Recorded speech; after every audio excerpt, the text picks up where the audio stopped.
Okay बच्चों, अभी हमारा जो नेक्स्ट टॉपिक है वो है evolution of the slavery. Okay, slavery का मतलब पता है आपको, स्लेव का मतलब क्या होता है यहाँ पर। ओके, स्लेव का मतलब होता है गुलाम। ओके, हिंदी में बोलूँ उसका मतलब होता है गुलाम।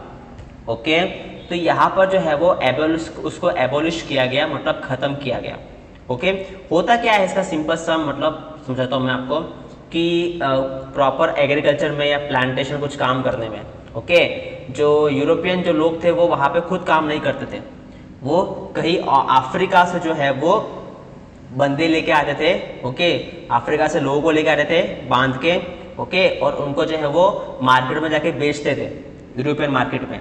ओके, और जो जो प्लांटेशन ओनर है, एग्रीकल्चर जो फार्मर्स जो ओनर है, उनका जो हेड है, वो जाके उन बंदों को जो है वो खरीद लेगा कुछ पैसे देकर, और वो अपने पास रख देगा उसको। ओके, और फिर उनको जो काम करवाना चाहे वो काम करवा सकता है लाइफ टाइम। ओके, एक बार पैसे लेके खरीद लिया उनको, वापस वो है अपने घर पे नहीं जा सकते वो बंदे अफ्रीका वाले। ओके, वो जो सिर्फ मैंस ही नहीं थे, उसमें वुमेन्स भी इंक्लूड थी। ओके, वुमेन्स को भी मार्केट में बेचा जाता था, मैंस को भी, चिल्ड्रन को भी। ओके, तो ये सब पूरी स्लेवरी चल रही थी यहाँ पर। तो इसको किस तरीके से एबोलिश किया फ्रांस के अंदर, ये हम जानते हैं। ये पूरे इंडिया नहीं बोलूँगा मैं, पूरे वर्ल्ड के अंदर चल रहा था। ओके, इंडिया में इतना नहीं था। ओके, पूरे वर्ल्ड में चल रहा था ये। हम यहाँ पे सिर्फ पर्टिकुलर फ्रांस की बात करने वाले हैं। ओके, तो फ्रांस के ना कुछ आइलैंड्स थे यहाँ पर, आइलैंड्स पे ध्यान देना बच्चों। ओके, कुछ आइलैंड्स थे फ्रांस के पास। ओके, सबसे पहले है मार्टिनिको एंड गुडलेपो। ओके, ये कैरिबियन सी के अंदर आइलैंड्स है। Okay, Martinique and Guadeloupe. Okay, एक और है सैन डोमिंगो। ओके, ये थोड़ा सा ईस्ट ये रीजन में है, इस साइड में है। ओके, इस फोटो में एक साथ नहीं, ऐसे मैं आपको अलग अलग करके दिखा रहा हूँ। ओके, 3 आइलैंड है, स्पेशल नाम लूंगा यहाँ पे मैं, मार्टिनिको, गुडलेपे एंड सेंट डोमिंगो। ये 3 आइलैंड है वो सबसे जो है वो फेमस थे शुगर के लिए, इंडिगो के लिए। ओके, और जो है वो टोबैको के लिए। समझ में आया? टोबैको, इंडिगो, शुगर, इस आइलैंड में बहुत अच्छे से एग्रीकल्चर, बहुत अच्छे से प्लांटेशन हो जाता है यहाँ पर। लेकिन यूरोपियन वाले क्या करते थे, यूरोपियन जो है वो यहाँ पे आके काम करना नहीं चाहते थे। ओके, यूरोप में जो है ना बेटा, वो शुगर, वो टोबैको और इंडिगो की डिमांड बहुत ज़्यादा थी। ओके, तो यूरोपियन वालों को बहुत फायदा, ट्रेडर्स थे, ट्रेडर्स को बहुत फायदा हो रहा था इन सब चीज़ों से। लेकिन यहाँ पे जो है वो प्लांटेशन करने के लिए वर्कर्स तो चाहिए। अब वर्कर्स कहाँ से लेके आएंगे, यूरोपियन तो इतना दूर नहीं आ सकते यहाँ पर। ओके, फ्रांस के लोग जो है इतना दूर नहीं आते यहाँ पर, नहीं आ सकते यहाँ पर, तो प्लांटेशन कौन करेगा? ठीक है, एक तो उनको पैसे भी चाहिए, ऊपर से उनको काम भी नहीं करना है। तो ये लोग ने क्या किया, एक ट्रायंगुलर स्लेव ट्रेड बनाया। ओके, दिखाता हूँ कैसे। ये हमारा देखो मार्टिन क्यू है, ठीक है, मैंने बताया था ना मार्टिन क्यू यहाँ पर है, और हमारा सैन डोमिंगो यहाँ पर। ये पूरा हमारा कैरेबियन सी है। ओके, तो कैरेबियन सी के अंदर 3 आइलैंड थे, मार्टिन क्यू, उसके ऊपर था गुडलेपो, और यहाँ पर था सैन डोमिंगो। ओके, ये 3 आइलैंड में शुगर, इंडिगो एंड टोबैको बहुत फेमस उगता था, बहुत ज्यादा अमाउंट में उगता था, प्लांटेशन करते थे यहाँ पर। ओके, समझ में आया? ठीक है, अब मैंने बताया कि यहाँ पर जो है वो ट्रायंगुलर सीरीज चल रही होती है।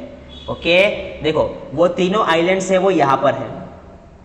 ओके, तीनों आइलैंड से वो यहाँ पे प्लांटेशन होता है। ये हमारा जो है वो यूरोप है पूरा, ये फ्रांस हमारा है। ओके, और ये हमारा अफ्रीका। तो फ्रांस में क्या होता है, बर्डेक्स करके ये एक हमारा पोर्ट है फ्रांस के अंदर। ओके, वो पोर्ट से जहाज लेके जो प्लांटर्स है, ओके, जो यूरोपियंस जो ट्रेडर्स है, वो सीधा आते थे, कहाँ पे आते थे, अफ्रीका के अंदर। अफ्रीका के अंदर निग्रोस करके एक जाति है। ओके, मोस्ट ऑफली उनको जो है वो वहां से उठाते थे जबरदस्ती। ओके, उनको उठा के और उनको यहाँ पे लेके जा रहे थे वो आइलैंड पे, जहाँ पे प्लांटेशन का काम करना है, जहाँ पे एग्रीकल्चर करना है। ओके, ये बच्चों कम से कम 3 महीने का सफर था, 3 मंथ्स का। ओके, 3 मंथ्स के सफर में उनको जो है वो बांध के लेके जा रहे थे, इस तरीके से देखो, 3 महीना उनके हाथ पांव बांध के शिप में अंदर उसको जो नीचे नीचे जो है वो रखा जाता था। ठीक है, और खाने पीने के लिए बहुत कम दे देते थे उनको। ओके, जबरदस्ती ऐसे उठा के जो है वो यहाँ से उनको कहाँ लेके जाते थे बच्चों, ठीक है, अफ्रीका से ये जो आइलैंड है हमारा 3 आइलैंड कैरिबियन सी के अंदर, वहां पे लेके जाते थे प्लांटेशन एग्रीकल्चर करने के लिए, फार्मिंग करने के लिए। ओके, यहाँ पे लेके जाएंगे और यहाँ पर क्या होगा, प्लांटर्स जो है, जितने भी प्लांटर्स है जो उगाने हेड है, एग्रीकल्चर करते हैं प्लांटर्स है, ओके, वो उनको खरीदते थे। ठीक है, खरीद लेंगे उनको और यहाँ पे उनसे जो है वो प्लांटेशन और एग्रीकल्चर करवाते थे। ओके, समझ में आया। एक बार अगर ये लोग अफ्रीका से एक बार निकल गए यहाँ पे जाने के लिए तो जिंदगी भर कभी रिटर्न नहीं जा सकते थे। ओके, एक बार यहाँ पे से बाहर निकल गए तो यहाँ पे हमेशा के लिए इनके गुलाम बन गए ये।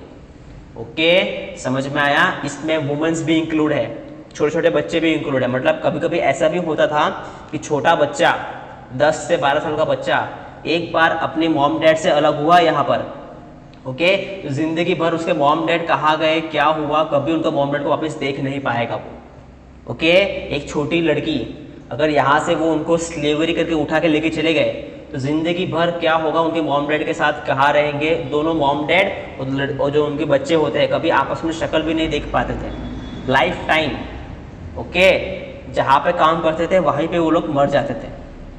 ओके, तो ये पूरा स्लेवरी ट्रेड चल रहा था बच्चों। ओके, पूरा ये ट्रायंगुलर स्लेव था, देखो ट्रायंगुलर। फ्रांस से जो ट्रेडर्स थे, ओके, वो आते थे अफ्रीका के अंदर, यहाँ पे वो स्लेव्स को उठाते थे और यहाँ पे उनको जो है वो कैरिबियन सी के अंदर जो है वो 3 मंथ्स की जर्नी को पूरा कलेक्ट करके ट्रैवल करके यहाँ पर जो है वो उनको बेच देते थे ताकि वो यहाँ पर जो है वो उनको प्लांटेशन अच्छे से हो और यहाँ पे उनकी डिमांड्स है कि शुगर, इंडिगो, टोबैको की, वो यहाँ पे उनकी डिमांड्स पूरी हो और वो अच्छा खासा प्रॉफिट कमा सके, बिजनेस कर सके। ओके बच्चों, तो ये पूरा ट्रायंगुलर सीरीज चल रहा था, ट्रायंगुलर ट्रेड बोलते हैं इसको। ठीक है, समझ में आया। आइए थोड़ी और इंफॉर्मेशन जानते हैं इनके बारे में। ओके, तो Caribbean, Martinique and the Guadeloupe and San Domingo where the important supply of tobacco, indigo, sugar and the coffee. Okay, ये कैरिबियन सी के अंदर आते हैं, कैरिबियन सी के अंदर आते हैं ये 3 आइलैंड। ओके, इसलिए ये सबसे ज़्यादा इंपॉर्टेंट थे, सप्लायर्स थे tobacco, Indigo, sugar and coffee के लिए। इनके यहाँ पे सबसे ज़्यादा सप्लाई ये 3 आइलैंड में यही चीज़ होती थी, tobacco, Indigo, sugar and coffee. Okay, लेकिन यूरोपियंस है वो वहाँ जाके काम करना नहीं चाहते थे, इसलिए शॉर्टेज ऑफ लेबर हो रहा था प्लांटेशन के अंदर। अब कोई जाके प्लांटेशन नहीं करेगा तो ये सब चीज़ें कैसे उगेगी। ओके, तो यहाँ पे शॉर्टेज ऑफ लेबर होने लगा, तो वो लोग ने एक ट्रायंगुलर स्लेव ट्रेड मीट किया between the Europe, America and the Africa. Okay, ये हमारा triangular slave trade, Europe, Africa and the America. Okay, अब आप सोच रहे होंगे कि ये यूरोप वाले अमेरिका में क्यों आ रहे हैं यहाँ पर। ओके, क्योंकि बच्चों जो ये हमारा जो है ना सैन डोमिंगो, ओके, एक सेकेंड, ये जो हिस्सा है ना गुडलेपो, मार्टिनिको और ये सैन डोमिंगो, ये यूरोप के एरिया के अंदर आता है। मतलब यूरोप वालों ने इन्हें जो है वो जबरदस्ती जीत लिया था। ओके, तो ये एरिया जो है वो, ये आइलैंड है वो यूरोपियन आइलैंड से उनका आइलैंड है। आप बोल सकते हो कि फ्रांस का आइलैंड है स्पेशली वैसा। ओके, ये फ्रांस का जो किंग था ना उसने ये आइलैंड जीत लिया था, तो ये जो है वो फ्रांस के नाम पे हुआ। ओके, इसलिए वो जब इतने लंबे से वो ट्रेड कर रहे थे। ओके, आता है अमेरिका के अंदर, लेकिन आइलैंड किसका था, यूरोपियन वालों का था, स्पेशली फ्रांस वालों का था। ओके, समझ में आया यहाँ पर। तो यहाँ पे ट्रायंगुलर स्लेव ट्रेड चल रहा था। They sold from the Bordeaux port to African coast where they bought slave branded and shackled. जैसे मैंने आपको बताया, ये बोर्डेक्स पोर्ट से वो ट्रैवल करते थे अफ्रीका के अंदर और यहाँ पर ट्रेड्स को जो है वो ब्रांडेड एंड शैकल्ड का मतलब क्या हुआ बच्चों, ब्रांडेड एंड शैकल्ड, ब्रांडेड का मतलब पूरा हाथ पाँव बांध देना, पूरी तरीके से बांध देना, मुंह पे पूरा रुमाल बांध देना ताकि वो हिल भी ना पाए। ओके, पूरा अच्छे से बांध देना, ठीक है, और उनको ट्रैवल करवाना। They slave tightly pack tightly into the ships for 3 months. 3 months तक उनको जो है वो शिप के अंदर ही ट्रैवल करना पड़ता था, क्योंकि यहाँ से यहाँ जाने का रास्ता पूरा 3 मंथ्स लगता है। अफ्रीका से ये कैरिबियन सी में जाने का रास्ता पूरा 3 मंथ्स लगता है। तीन महीने तक उनको शिप के अंदर ही रहना है, हाथ पाँव बांध के ही रहना है। ओके, समझ में आया? They were sold to the local plantation owners. Okay, फिर यहाँ जाके जो है वो उनको लोकल प्लांटेशन ओनर से उनको बेचा जाता था, चाहे वो लड़का हो, लड़की हो या बच्चे हो। ओके बच्चों, समझ में आया स्लेव ट्रेड पूरा ट्रायंगुलर सीरीज? ओके, अब आप सोच रहे होंगे कि क्या किसी ने इसको रोकने की कोशिश नहीं की यहाँ पर? ओके बच्चों, बहुत लोगों ने कोशिश की रोकने की। फ्रांस के अंदर अलग अलग गवर्नमेंट आई थी, आपने देखा था, सब लोगों ने कोशिश की, लेकिन यहाँ पे जो मामला है वो बिजनेस का है। ओके, लोग ये भी सोच रहे थे कि इसको रोका जाए, ये गलत है, लेकिन ऊपर से उनको पैसे भी बहुत मिल रहे थे यहाँ पर। ओके, क्योंकि जो टोबैको, शुगर, जो कॉफ़ी जो आपसे उग के जो एग्रीकल्चर करके यहाँ पे आ रहा था, उसको बहुत ये यहाँ पे बहुत डिमांड थी उसकी, फ्रांस के अंदर, पूरी यूरोपियन के अंदर बहुत डिमांड थी, बिजनेसमैन को बहुत बिजनेस हो रहा था, इसलिए यहाँ पर जो गवर्नमेंट है वो चाह कर भी कुछ नहीं कर सकती। ओके, आइए देखते हैं थोड़ा उसके बारे में। Okay, in 18th century there was little criticism on slave trade in France. 18th century में थोड़ा बहुत क्रिटिसिज्म किया था, मतलब स्लेव ट्रेड को रोकने की थोड़ी बहुत कोशिश की गई थी, लेकिन वो नाकामयाब रही। Okay, national assembly held long debated on topic but it did not pass any law. तो नेशनल असेंबली फॉर्म की गई थी फ्रांस के अंदर, उन्होंने इस बात पे बहुत सारी चर्चा भी की, बड़े बड़े डिबेट्स भी हुए, लेकिन ये कानून किसी ने पास नहीं किया कि हाँ आखिर में इसको बंद ही करना है, ऐसा सिर्फ बात करके छोड़ देते थे टॉपिक को। ओके, क्यों छोड़ देते थे टॉपिक को, क्यों बात आगे तक नहीं पहुंची, एक डिसीजन पे नहीं आए? Because of fearing of the opposition. जो अपोजिशन पार्टी है, जो लोग हैं, उनको डर था बिजनेसमैन का, कि बिजनेसमैन की इनकम यहाँ से हो रही है, अगर ये हम इनकम बंद कर देंगे तो बिजनेसमैन जो है वो बिजनेस कहाँ से कर पाएंगे, पैसे कहाँ से आएंगे कंट्री के अंदर। ओके, समझ में आया?